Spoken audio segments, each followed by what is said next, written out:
Welcome to 5-Minute Wisdom. I'm Mitch Tackefman, longtime mindfulness teacher, author, and founder of Wisdom Path Press.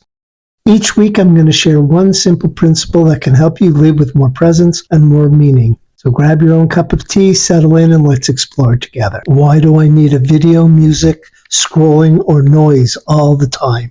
Here is something I want you to pay attention to this week.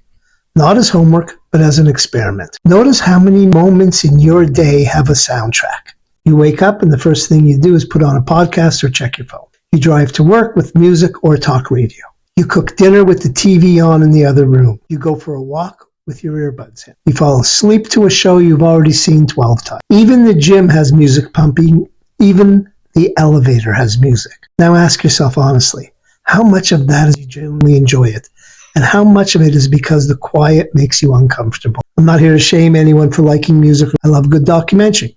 This is about the reaching, the automatic, unconscious reaching for something to fill the space. The moment where you're standing in your kitchen, waiting for the kettle to boil, and before you even thought about it, you picked up your phone.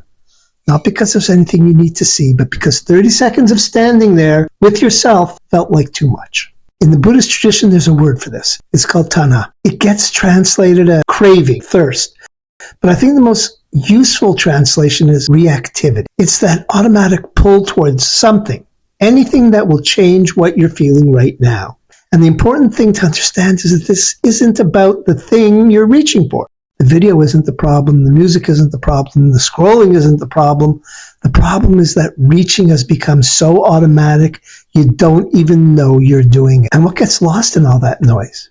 You do. The version of you that exists in the gaps, the thoughts that only come when there's room for them, the feeling you haven't processed because you've been too busy drowning them with content. I've been practicing and teaching meditation for about 50 years, and one of the things I've noticed consistently across hundreds of people I've worked is that ones who struggle the most with sitting in silence are often the ones who need it the most. Not because there's something wrong with them, but because there's something waiting for them in the quiet that they've been running from. Sometimes it's grief, but whatever it is, the noise isn't making it go away. So here's what I'd like you to try. Pick one thing you usually do with noise and do it without.